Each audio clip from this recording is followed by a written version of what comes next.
राहुल गांधी का आज का भाषण कैसा रहा भाई? आप लोगों को कैसा लगा?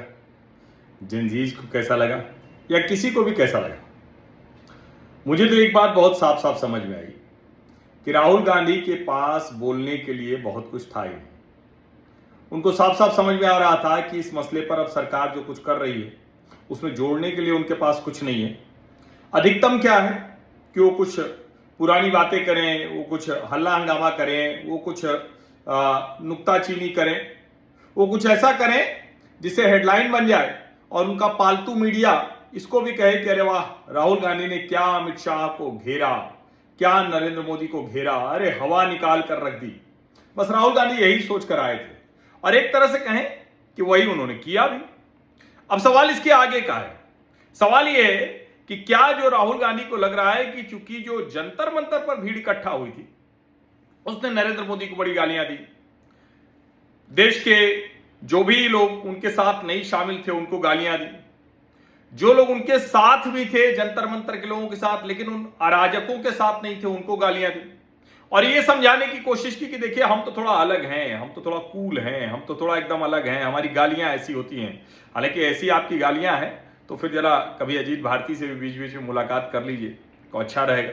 हालांकि मेरा साहस नहीं होता है कि अजीत भारती की जो चीज़ें होती हैं उसको उस तरह से साझा करूं, लेकिन कमाल की रचनात्मकता के साथ अजीत भारती वो ऐसे लोगों को तो अच्छा जवाब देता ही देता है। अब सवाल इसके आगे का, क्या राहुल गांधी ये गालियां देकर, ये इडियट कहकर, देश को अंधभक्त कहकर क्या वो कुछ कह पाएंगे? क्योंकि उन्होंने कहा कि स्टूडेंट के अलावा जो दो कैटेगरी है वो है एक इडियट की और एक अंधभक्त की। अब किसी ने सवाल पूछ लिया कि भाई इडियट हो कि अंधभक्त हो, क्योंकि स्टूडेंट तो राहुल गांधी भी नहीं है, सोनिया गांधी भी नहीं है और प्रियंका गांधी वाड्रा भी नहीं है, तो क्या हो भाई ये बता दो।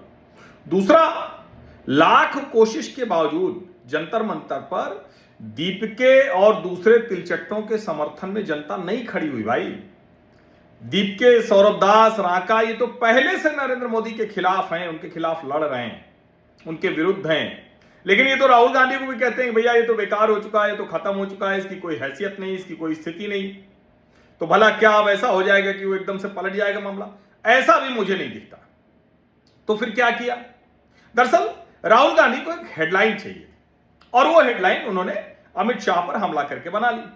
ये अलग बात है कि दिल्ली में तो AK-47 भी नहीं चली, ये अलग बात है कि दिल्ली में तो किसी तरह की ऐसी जो घटना नहीं हुई। पैलेट गन वाली घटना हुई, दुर्भाग्यपूर्ण है।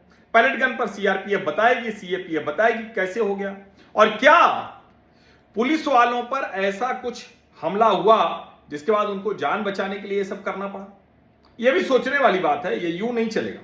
और मैं फिर कह रहा हूं, मैं छात्र आंदोलन, छात्र राजनीति से पत्रकारिता की तरफ आया हूं और बड़ी स्पष्टता से कहता हूं, छात्र राजनीति में लाठीचार्ज, पुलिस से पिट जाना, पुलिस पर थोड़ी पत्थरबाजी हो जाना, हालांकि पत्थर भी चले, किसी को लग जाए तो घायल भी हो सकता है, जान भी जा सकती है, लेकिन ये सब तो होता ही होता है।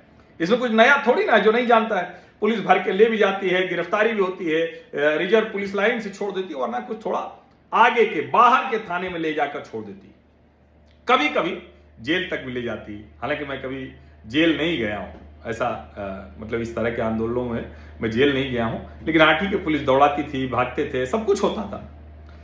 ये वाला जरा सोचिए, जिस जिस तरह की घटनाएं हुई और वहां कई पुलिसकर्मी भी जिस तरह की हरकतें छात्रों के साथ करते दिखे, उनको भी नहीं छोड़ा जाना चाहिए, उनको भी सबक सिखाया जाना चाहिए, उनके खिलाफ भी कार्रवाई होनी चाहिए। ये दोनों बहुत जरूरी है, बहुत आवश्यक है। लेकिन राहुल गांधी वो एक तरफा चल रहे हैं, वो देश को इडियट कहना चाहते हैं, मतदाताओं को इडियट कहना चाहते हैं, सबको अंधभक्त और इडियट, यानी जो राहुल कांग्रेस के साथ नहीं है, जो राहुल गांधी के साथ नहीं, वो अंधभक्त है या इडियट है। तो अगर पूरा देश अंधभक्त या इडियट है, सिवाय उनके जो कांग्रेस पार्टी के साथ हैं, सिवाय उनके जो तिलचट्टा पार्टी के साथ हैं, तो क्या वो इडियट और वो अंधभक्त वो राहुल गांधी के साथ जाएंगे? मुझे तो नहीं लगता है, किसी कीमत पर नहीं लगता है। और एक तरह से कहें तो राहुल गांधी अब इसमें फंस से गए हैं।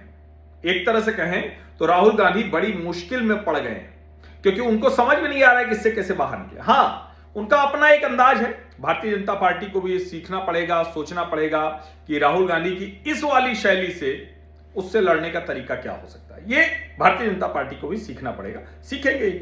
लेकिन इतना तो तय है कि गालियों से प्रभावित, गालियों से प्रेरित, तथ्यहीन, कोई तर्क नहीं, राहुल गांधी का बोगस भाषण, घटिया भाषण। और अगर इस घटिया भाषण को भी कोई पत्रकार कहे कि अरे वाह बहुत बढ़िया बोल रहे थे पेपर लीक पर राहुल गांधी, तो पालतू पत्रकार है, पालतू मीडिया है। Thank you.